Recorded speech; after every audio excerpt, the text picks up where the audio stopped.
Hi guys, so I'm going to use my free Obli E from the event last year. So libreng Obli ito nung last year December. So itong UI na to is lumang UI pa. So ngayon ko lang siya in-upload kasi ngayon lang nagka-time. So yun nga, so halimbawa POW type ka, for tornado ang requirement is vacuum slash. So you need to get vacuum slash. So for vacuum slash ang requirement is fury, then kick slash, then you need to get fury and kick slash. Then so on, for kick slash you need dual strike and X strike. So to be followed na yung mga buffs, kasi minsan yung buffs hindi naman nire-require sa higher level skills minsan. So ganun yung gagawin nyo kapag gusto nyo makakuha ng 127 skills. Pero ito kasi ang gagawin ko dito is hybrid.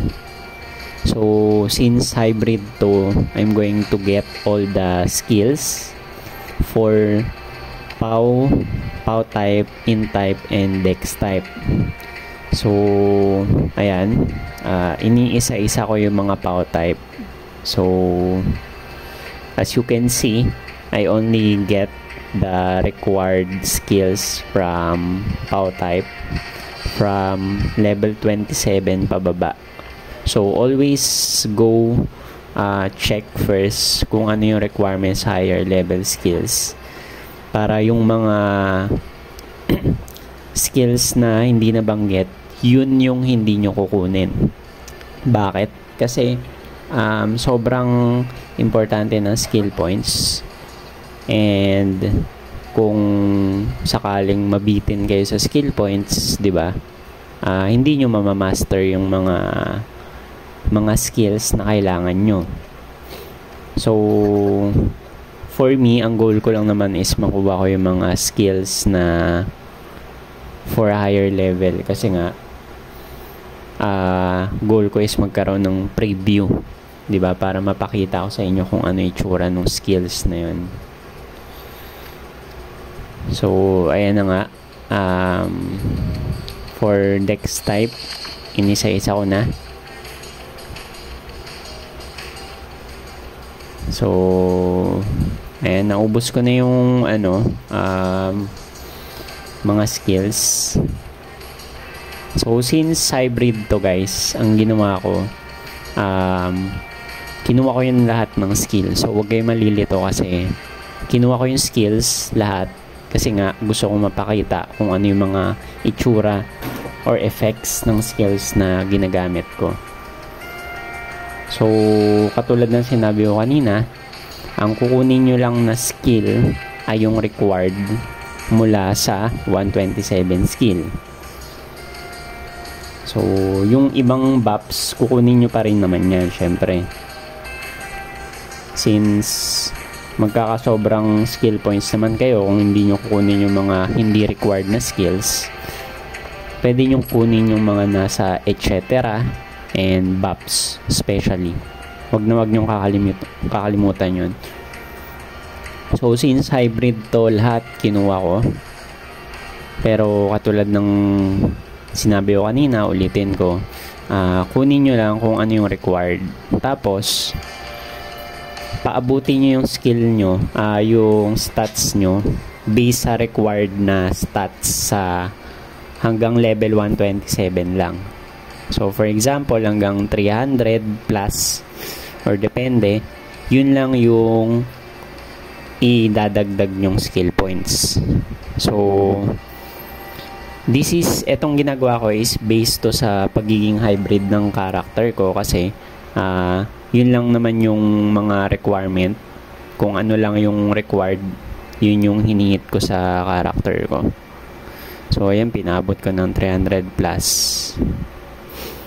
Additional guys, hindi take effect kung meron kang rings. So for example, gusto mong kunin yung POW type, nabitin ka ng 10 stats, gumamit ka ng skill na pang alloy ring na tig plus 5, so plus 10 yun, hindi gagana yun sa skills, no?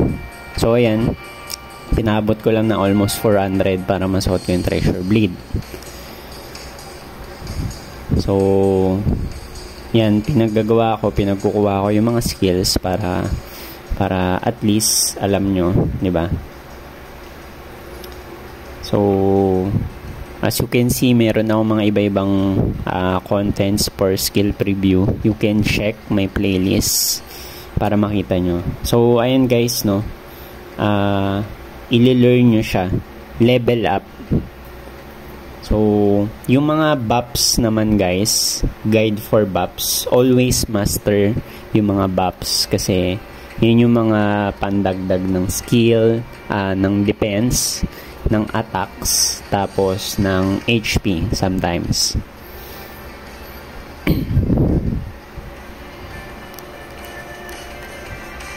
So, ayan guys.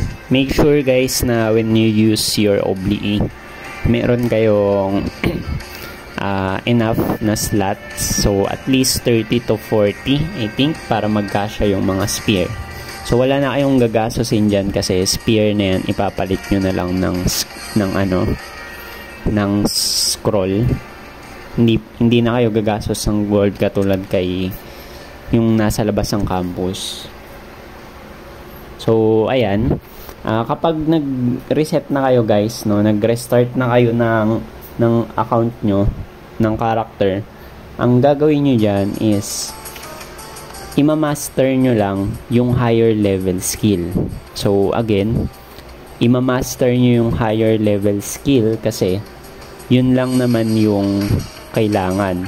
The rest na skill, so for example, level 97 pababa, since meron ka ng mga 117, 107 skills, 127, yun lang ang masterin mo para hindi ka mabitin sa skill points. Kasi ang Run Online, pag tumagal, mag-a-update sila ng higher level na buffs, which is makikita yun sa etc. So, pag kinulang kayo ng skill points, syempre, hindi nyo magagamit yung mga buffs na yun. So, sayang. Kasi meron pang mga light speed, meron pang mga titan wheel. So, ganun for example. So, kailangan yung pag-isipan kung ano yung mga hindi nyo i-master na skill. So, not because nag-oblique kayo, kukunin nyo lang kung ano yung gusto nyo. So, kung gusto nyo ng build na, yung build na talagang pangmalakasan, sa akin kasi hybrid, so expected na lahat ng skill kukunin ko yan para mapakita ko sa inyo yung skills. And base sa inyo, kung halimbawa Powdex lang, katulad ng sinabi ko, ang gawin nyo lang is 127 pababa palagi. Kung ano yung required na skills sa Powdex, 127 pababa, yun lang yung kunin nyo. Tapos, suggestion ko as much as possible, 107, 117, 127 skill lang ang i-master nyo. Bakit bakit 1 hanggang 127 or 117 to 127? Kasi in the future, magkakaroon ng update si Run Mobile. Malay nyo, magkaroon ng 147 skills. So, ganun yung mangyayari, guys. Kukulangan kayo ng skill points. Pero, I think, aabot naman yan hanggang 97. So, you can master yung 97 skills pataas. And, since dalawang build lang naman gagawin nyo, Powdex. So, Powdex lang kukunin yung skills. So, magkakaroon kayo ng extra na skill points. Pero, as much as possible, for me, ang advice ko is palagi kayo magtitira ng skill points. Huwag nyong sasagarin yung skill points kasi baka masagad rin yung pasensya nyo kapag nabitin kayo ng skill points, di ba?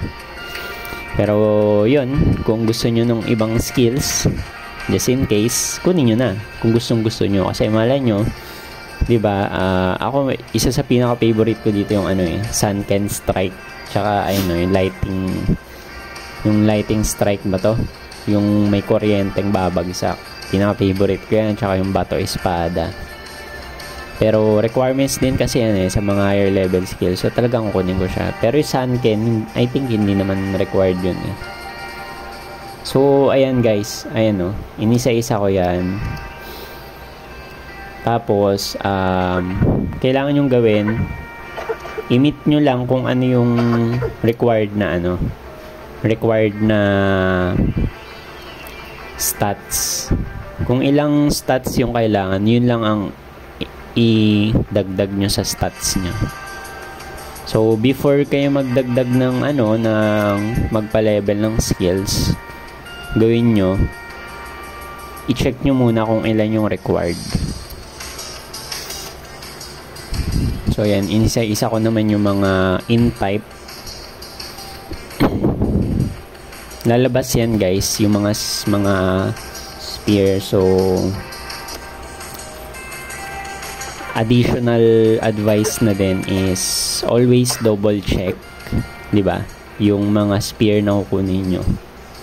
Kasi mamaya kuha kayo ng kuha yung hindi pala required sa higher level skill. Yun yung mga nakuha nyo, 'di ba? Talagang mabibitin kayo niyan. So yan guys, kita nyo dito. Itong old video na to guys, recorded na nilagyan ko na lang ng audio kasi hindi ako nag-audio dati. Ay voice over pala. So yan, chine-check ko siya isa-isa dyan. And kung Powdex kayo guys, kailangan nyo maglagay ng int. Bakit? Kasi may buff sa int type, which is yung metal body. Required yun guys sa lahat ng swordsman. As swordsman and old run mobile player, kailangan yung lagyan ng int type hanggang makuha nyo yung metal body. Again guys, hanggang metal body lang yung kukunin nyo kasi yun lang naman yung buffs na makuha nyo sa int type. Metal body pala plus tranquility, PQ. So, metal body, tranquility, divine shield. Sa dex kasi sword mastery. Sa int type naman, kailangan yung buffs is divine shield, tranquility, tapos metal body. Sa pow type naman is bloodlust.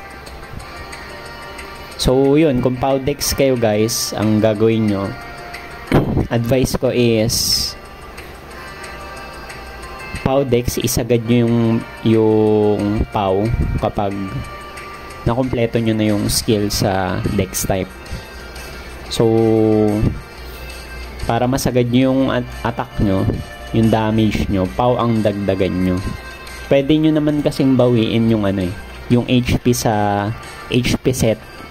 So, pag nag-level 145 kayo, ang gagawin nyo, mag HP set kayo, per piece, kayang umabot ng 600 per piece yung HP nun. So, HP PD, physical damage, HP, yun yung i-build nyo na set. So, kung level 99 pa lang yung set nyo, at least HP set PD pa rin.